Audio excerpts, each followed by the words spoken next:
I have an Apple bag. Oh my god, nah.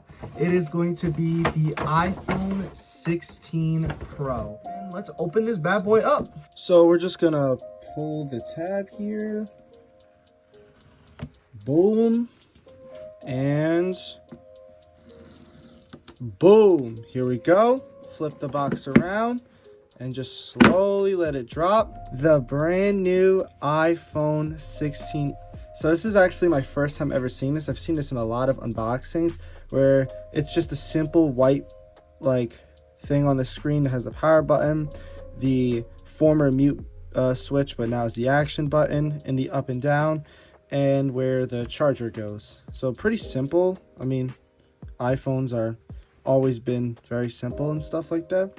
But oh yeah, and the brand new camera control feature. It's not really like a button. It's similar to like how 3D Touch is, if you guys used to use iPhones back in the day, where it's very pressure sensitive and you just tap it and stuff like that. But we'll get more into that into the review. So here we go. Let's get the main unveiling.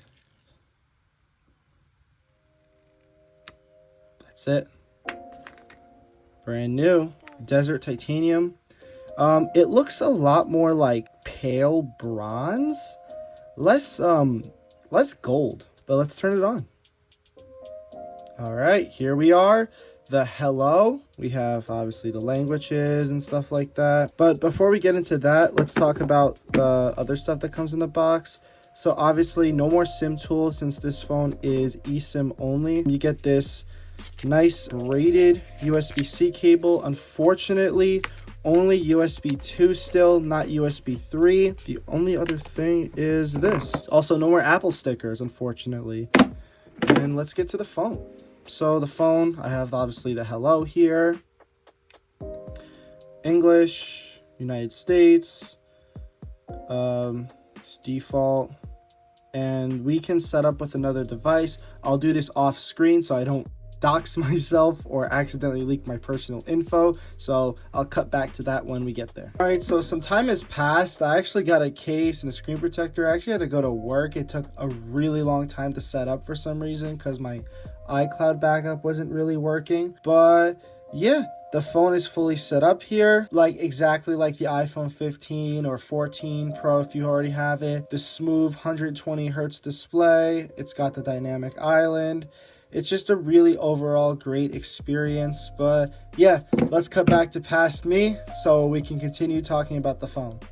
So some first impressions with the phone so far have been the camera bump. Actually, while I was setting up the phone, I had it resting on the table, and just like the 15 Pro and the other ones, the camera bump is very prominent, and if you are not using this with a case, you will definitely be able to tell. Also, it's very, very light compared to other phones. Now, I have an iPhone 15 Pro, but I know some people who actually got this phone came from like a 13 Pro or a 12 Pro, and they can say it's substantially lighter, especially with it now being built out of titanium frame, which is a lot lighter. It's a lot more durable compared to the old aluminum or even stainless steel frames from previous iPhones before that. So when it comes to the camera quality of the iPhone 16 Pro, I actually recently went to a trip around New York and took some of these great photos with the phone.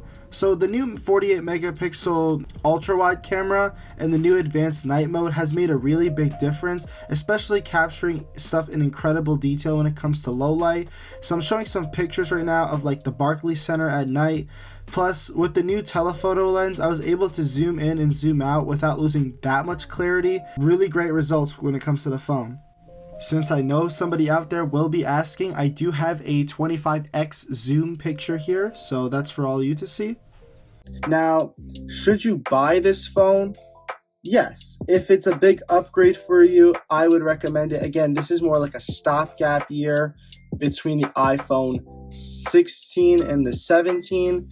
like there's going to be a big upgrade. There's already a bunch of rumors coming out saying that Apple's going to completely change the lineup with these phones. If you are on like an iPhone 11 Pro, 12 Pro, 13 Pro, I would recommend upgrading to this phone. Or if you're on like an iPhone 14 and before that, I would recommend to upgrade to this phone. Especially now, you'll get that 120 hertz display.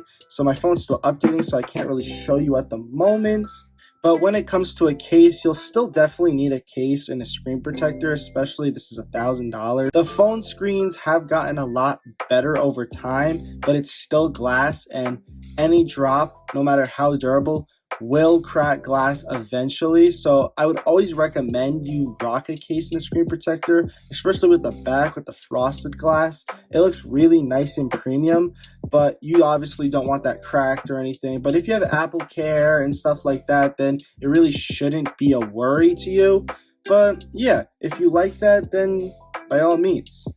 Now, some of the cons with the iPhone 16 Pro is the promise of Apple Intelligence, which doesn't fault the phone itself. This phone is perfectly capable. It has 8 gigs of RAM, is currently rocking the 818 Pro chip. Some of the annoying things about it is that this phone was really promised Apple Intelligence, and most people didn't even get Apple Intelligence until like February if you were not on like the beta, which is really annoying, especially when you market it and in WWDC 24 you say that this is going to be groundbreaking iOS 18 features that's only going to be on the new phones plus the 15 Pro. It just kind of is like a letdown from Apple, especially Apple. They usually take years and years and years to perfect things. That's why they're always so late to the market with many things. It's just kind of annoying in that aspect. Now we're slowly getting the Apple Intelligence features we were promised, like we have Genmoji, AI generated image, the text summarizations, the notification summarizations,